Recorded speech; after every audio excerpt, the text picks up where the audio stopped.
Bonjour à toutes et à tous et ravi de vous retrouver. Nous allons parler aujourd'hui de l'un des sujets chauds du moment, la chute de l'euro. Et oui, qui ne s'arrête plus finalement. C'est vrai qu'on l'avait annoncé il y a déjà quelques mois. On est autour des 1,05 $ pour un euro, des fois un petit peu moins, des fois un petit peu plus. Mais c'est vrai que cette baisse est là, donc ce qui appelle évidemment plusieurs questions. Pourquoi effectivement l'euro baisse? Est-ce que ça va durer? Et puis surtout, quelles sont les conséquences pour nous, pour nos entreprises, mais également pour notre quotidien, pour notre épargne, pour les taux d'intérêt, pour nos crédits. Donc vous voyez qu'il y a beaucoup d'impact effectivement de cette baisse de l'euro. On va voir tout ça dans le détail. Évidemment, toujours avec des graphiques réalisés sans trucage, je le dis à chaque fois, mais c'est important de le rappeler, bien entendu, parce qu'aujourd'hui, on a beaucoup de trucage un peu partout. Alors justement, cette baisse de l'euro, la voici, on la voit, l'euro-dollar ici, depuis janvier 2021, donc ça a chuté de 9% depuis janvier 2022, on le voit ici, mais si on se réfère à janvier 2021, une baisse donc de 15% en un an et demi, un peu moins d'un an et demi finalement, de l'euro-dollar. Je me souviens encore, il y a encore quelques mois, certains économistes disaient non, mais l'euro va remonter à 1,20, 1,30 $ pour un euro, donc quand on disait qu'il allait baisser vers sous les 1,10, voire 1,05, on nous riait au nez, nous y sommes aujourd'hui. Alors c'est intéressant de voir que quand on regarde sur longue période, eh bien on a rarement atteint un niveau aussi bas. En fait, seulement 3 fois depuis que l'euro existe. Alors on avait la période de forte baisse de l'euro, début de la création de l'euro, donc de 2000 à 2003, début 2003, on voit que l'euro ici était sous donc les 1,05 $ pour un euro. En mars 2015, on l'a également connu, et puis en décembre, janvier 2017, bon, des périodes où finalement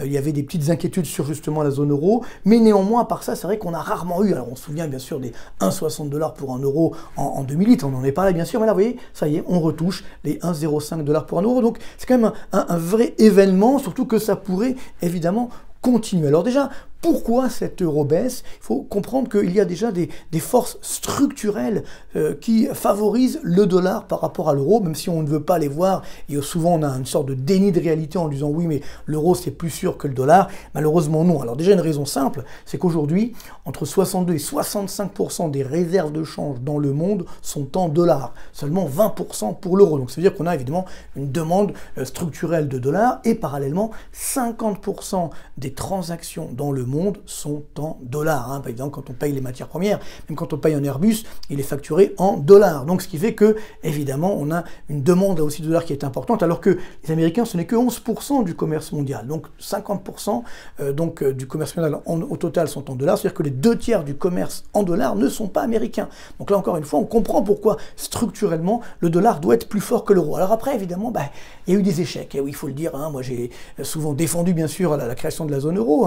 Elle nous a protégés, mais néanmoins, il faut admettre la vérité. On a un échec en termes d'activité économique. La zone euro n'arrive pas à dépasser les États-Unis en termes d'activité économique. Et là, on voit le poids de la zone euro et des États-Unis au niveau mondial en termes de PIB. Alors c'est intéressant de voir que dans les années 80, alors évidemment, la zone euro n'existait pas, donc on prend la zone euro actuelle et on rétropole le calcul, et bien on voit que la part dans le PIB mondial de la zone euro, c'est la courbe rouge, vous voyez, était supérieure à celle des États-Unis. On était autour des 22%. Les Américains étaient légèrement en deçà. Et puis après, évidemment, on a la tendance baissière, notamment à l'avantage des pays émergents, et notamment de la Chine, évidemment. Donc c'est vrai que ce soit aux États-Unis ou dans la zone euro, la part dans le PIB mondial baisse, mais néanmoins, regardez bien, là c'est les projections du FMI pour 2024.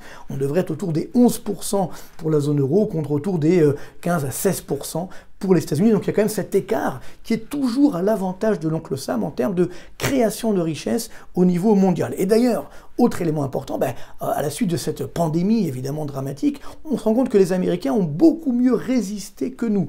On le voit ici, là on voit l'évolution du PIB évidemment hors inflation entre les États-Unis et la zone euro. Donc on commence l'histoire au 4e trimestre 2019, donc avant évidemment la pandémie. La pandémie arrive, donc tout le monde s'effondre. Après ça redémarre. Et aujourd'hui, alors on a d'ailleurs eu une petite baisse surprise du PIB américain au premier trimestre 2022, mais néanmoins malgré ça, donc le PIB américain, la richesse qu'on crée outre-Atlantique hors inflation, depuis donc le 4e trimestre 2019, a augmenté de 2,8%.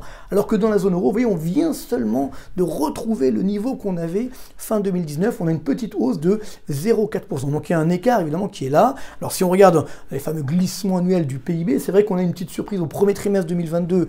Eh bien, vous voyez que la croissance américaine est passée en dessous, c'est la courbe rouge, donc de la croissance de la zone euro, c'est la courbe bleue. Oui, c'est vrai qu'on a une bonne surprise pour la zone euro.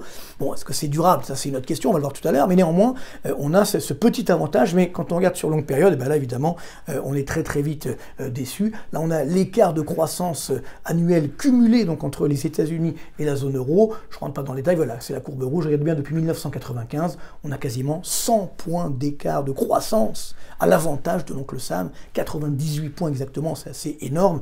Et si maintenant on voit l'évolution du PIB sur longue période, hein, donc le niveau du PIB en 1995, en rouge c'est dans la zone euro, en bleu c'est aux États-Unis, et bien là aussi malheureusement il n'y a pas photo. Vous voyez que là on voit bien sûr la pandémie, donc tout le monde a été concerné, mais depuis 1995 le PIB américain a augmenté de plus de 87%, alors que nous c'est moins de 47%. On a compris 40 points d'écart de moins, donc de variation de PIB finalement, de richesse créée entre les États-Unis et la zone euro. Donc là on comprend pourquoi malheureusement l'euro-dollar est structurellement faible, hein. Le niveau d'équilibre de l'euro-dollar c'est autour des 1,10 $ pour un euro, et donc voilà pourquoi évidemment l'euro baisse. Alors il y a d'autres éléments, par exemple le chômage. C'est vrai que là on voit le taux de chômage américain, c'est la courbe rouge, le taux de chômage de la zone euro c'est la courbe bleue. Alors c'est vrai que pendant la pandémie, bah oui, il y a une flambée, hein. On n'a pas eu aux États-Unis autant d'aides que chez nous en Europe, donc il y a eu une flambée évidemment du taux de chômage. On est passé de 3,5 à quasiment 15% de taux de chômage. Nous, on a un petit peu augmenté, vous voyez, on est resté autour des 8 à 9%. Et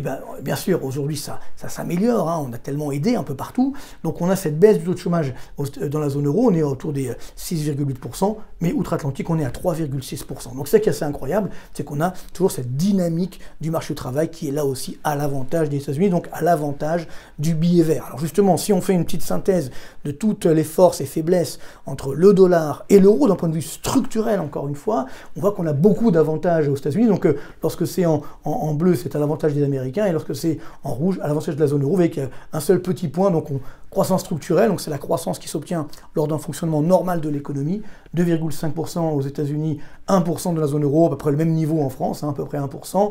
Pendant le PIB mondial, vous voyez, 16%, 12% dans la zone euro. Taux de chômage moyen depuis 2000, hein, pas seulement avant ou après la pandémie, hein, depuis 2000, 6% outre-Atlantique, 9,3% chez nous. Alors, au niveau de la dette, depuis 2000, hein, pas sur les derniers mois, on a à peu près la même dette, un peu plus aux États-Unis, 86% par rapport à 81. C'est vrai qu'en 2021, eh bien, on a une dette publique américaine à 133% du PIB. Les Américains ont été encore plus larges que nous, 100% dans la zone euro. Simplement, dans la zone euro, il y a évidemment des écarts. Entre nous, par exemple, les Français, on est à 115%, les Grecs sont à 200%, et ainsi de suite. Mais globalement, c'est vrai qu'on est en 100% en moyenne. Et puis, c'est vrai qu'il y a un petit avantage, c'est que les Américains ont un déficit de la balance courante qui est permanent, alors que dans la zone euro, on a un léger excédent qui est en train de fondre, hein, d'ailleurs, depuis quelques mois. Mais néanmoins, sur longue période, ça reste à l'avantage de la zone euro. Alors, par contre, en termes de crédibilité de la Banque centrale, c'est vrai que celle des États-Unis est un peu meilleure que celle de la zone euro, mais elle n'est pas quand même géniale, hein, surtout ces derniers mois où les Américains ont refusé de voir l'inflation qui arrivait, hein, y compris donc à la Réserve fédérale, mais elle est quand même supérieure à celle de la zone euro, où nous, on continue de rester aveugles et sourds en disant mais non, il n'y a pas d'inflation, tout va bien. Donc évidemment, la crédibilité de la Banque centrale européenne est quand même particulièrement faible. Et puis, dernier point, d'un point de vue fédéral, la stabilité politique, évidemment, les États-Unis, bon, on peut être pour, contre ce que vous voulez, mais néanmoins, c'est clair que dans 20 ans, la probabilité que les États-Unis disparaissent est relativement faible, alors qu'on ne sait pas si dans 15-20 ans, la zone euro sera toujours là, parce que justement, elle n'est pas complètement unifiée. Donc ça aussi, ça génère des craintes sur l'euro-dollar. Donc c'est pourquoi dès qu'il y a des craintes, par exemple, évidemment, cette guerre en Ukraine, et puis des craintes au niveau de la stabilité de la zone l'euro est attaqué. C'est exactement ce qui est en train de se passer aujourd'hui. Donc ça, c'est donc les forces structurelles par rapport au dollar, donc sur le dollar par rapport à l'euro. Voilà pourquoi le dollar s'apprécie structurellement. Et en plus, alors si on voit maintenant cette guerre en Ukraine, justement, ça qui est complètement fou, elle a évidemment beaucoup plus d'impact négatif chez nous dans la zone euro qu'aux États-Unis, où même les Américains profitent, hein, de la hausse des cours des matières premières, ce qui évidemment malheureusement n'est pas notre cas. Et d'ailleurs, on le voit sur l'indicateur de confiance des ménages. C'est assez intéressant de voir ça. On a la confiance des ménages donc comparée aux États-Unis et dans la zone euro. Aux États-Unis, donc c'est en rouge, donc ça résiste bien. Vous voyez qu'on est plutôt sur des niveaux assez favorables, au-dessus largement de ce qui se passait pendant la pandémie, alors que dans la zone euro, vous voyez qu'on est revenu sur un plus bas depuis justement la pandémie. Si on regarde la confiance en France, c'est un plus bas depuis décembre 2018 et la crise des Gilets jaunes. Donc cette guerre en Ukraine, cette hausse des cours des matières premières, de l'inflation, a plus d'impact négatif sur la confiance, donc sur la consommation, donc sur la croissance de demain. C'est-à-dire que la croissance américaine va rester supérieure à celle de la zone euro, et là aussi, avantage au dollar par rapport à l'euro. Et, alors c'est vrai qu'on a souvent dit, oui mais non, mais nous, dans la zone euro, ça va, on limite l'inflation, on est très bon, etc. Oui, enfin Bah bon, c'est plus trop le cas. Hein. Aujourd'hui, vous voyez, ça c'est l'inflation américaine, c'est la courbe rouge. On est à 8,5%. Dans la zone euro, on est à 7,5%. Il y a quasiment un point d'écart. Et le drame, c'est qu'on le verra tout à l'heure, plus l'euro baisse, plus ça aggrave évidemment cette inflation. Alors, face à cette inflation, les Américains, la Réserve fédérale américaine a enfin réagi. C'est un petit peu normal. Donc, elle a augmenté ce taux d'intérêt. Donc, la semaine dernière, elle les a augmenté de 1 point en une seule séance. Ça s'était plus produit depuis 2000, lorsque la Réserve fédérale américaine, justement, voulait casser la bulle Internet. Donc, on voit ici cette remontée de taux d'intérêt aux États-Unis. Ça va évidemment continuer parce que ça, c'est l'inflation, la courbe bleue. L'objectif d'inflation des États-Unis, c'est 2%. Donc, on a évidemment encore de quoi remonter les taux d'intérêt outre-Atlantique. Alors que chez nous, dans la zone euro, bah non. Le déni de réalité continue. On dit non, l'inflation, c'est pas grave. Vous voyez, on a un objectif, nous aussi, à 2% d'inflation. Là, on est donc à 7,5. On lui dit non, mais c'est pas grave, on maintient les taux d'intérêt à 0. Peut-être même qu'on fera un petit peu de planche à billets. Madame Lagarde, il n'y a pas de risque de stagflation. Bon, c'est assez incroyable.